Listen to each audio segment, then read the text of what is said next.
108वें उर्स रजबी के दूसरे दिन दरगाह आला हजरत और इस्लामिया मैदान में देश विदेश से आए लाखों जायरीन की मौजूदगी में दीनी कार्यक्रम आयोजित हुए। उलेमा ने कुरान और पैगम्बर इस्लाम मोहम्मद सल्लल्लाहु अलैहि वसल्लम की तालीमात पर अमल, बेटियों की बेहतर तालीम, अमन, भाईचारे और वतन परस्ती का पैगाम दिया। देर रात मुफ्ती आजम हिंद के कुल शरीफ की रस्म अदा की गयी और मुल्क और मिल्लत की खुशहाली के लिए खुसूसी दुआएं हुई। उधर जिला प्रशासन ने सुरक्षा, यातायात, साफ सफाई और चिकित्सा समेत व्यापक व्यवस्थाएं की।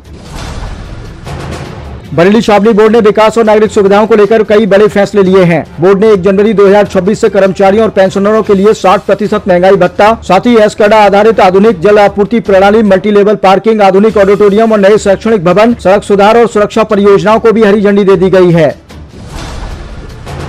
बरेली विकास प्राधिकरण पीलीभीत बाईपास पर आधुनिक और विश्व स्तरीय टाउनशिप विकसित करने की दिशा में तेजी से काम कर रहा है। प्राधिकरण अब तक 117 हेक्टेयर भूमि का अधिग्रहण कर चुका है और 258 बेनामों के जरिए किसानों को करीब 560 करोड़ का भुगतान किया जा चुका है।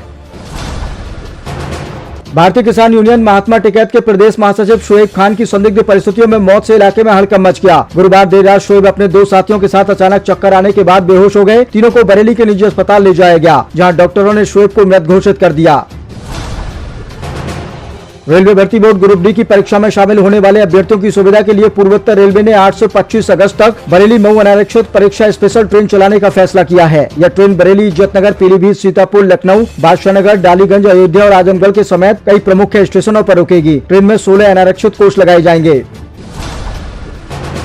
पीलीभीत जिले के अमरिया थाना क्षेत्र के जिठनिया गांव में एक 65 वर्षीय महिला की संदिग्ध हत्या का सनसनीखेज मामला सामने आया है। आरोपी की दामाद ने अपनी सास की हत्या करने के बाद शव को उपलों के ढेर में जलाकर साक्ष्य मिटाने की कोशिश की। 6 दिन बाद राख हटाने पर जली हुई हड्डियां और चूड़ियां मिलने से मामले का खुलासा हुआ। मृतका के बेटे की तहरीर पर पुलिस ने आरोपी दामाद के खिलाफ हत्या का मुकदमा दर्ज कर लिया है। गौ तस्करी के खिलाफ अभियान के तहत मुरादाबाद पुलिस ने बड़ी कार्रवाई करते हुए भोजपुर थाना क्षेत्र के तौकीर, तौहीद और तफसीर की कथित अवैध कमाई से अर्जित करीब 2.37 करोड़ रुपए की संपत्ति कुर्क की। पुलिस के अनुसार कुर्क की गई संपत्ति में भोजपुर स्थित एक आलीशान मकान, एक थार एक्सयूवी और एक स्विफ्ट डिजायर कार, एक दोपहिया वाहन सहित अन्य सामान शामिल है। राष्ट्रीय हथकरघा दिवस पर मुख्यमंत्री योगी आदित्यनाथ ने कहा कि उत्तर प्रदेश सरकार बुनकरों और हस्तशिल्पियों के सम्मान, स्वाभिमान और समृद्धि के लिए पूरी प्रतिबद्ध है। उन्होंने बताया कि पिछले वर्ष 40,000 से अधिक बुनकरों को 109 करोड़ की बिजली अनुदान सुविधा दी गई, जबकि संत कबीर के नाम पर प्रदेश में 5 टेक्सटाइल पार्क स्थापित किए जा रहे हैं।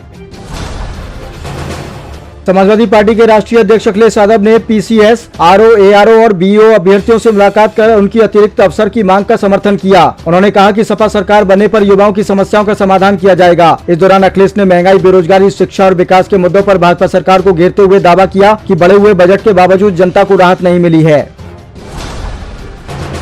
E20 20% एथेनॉल मिश्रित पेट्रोल को लेकर राजनीति बहस तेज हो गई है। लोकसभा में विपक्ष के नेता राहुल गांधी ने सोशल मीडिया पर वीडियो जारी कर केंद्र सरकार की E20 नीति पर सवाल उठाते हुए कहा कि इससे लोगों की जेब पर अतिरिक्त बोझ पड़ रहा है और वाहनों की माइलेज व प्रदर्शन प्रभावित हो रहा है। उन्होंने कहा कि दाल में काला नहीं, पूरी दाल ही काली है। राहुल ने इस मुद्दे पर देश भर में अभियान चलाने की भी बात कही।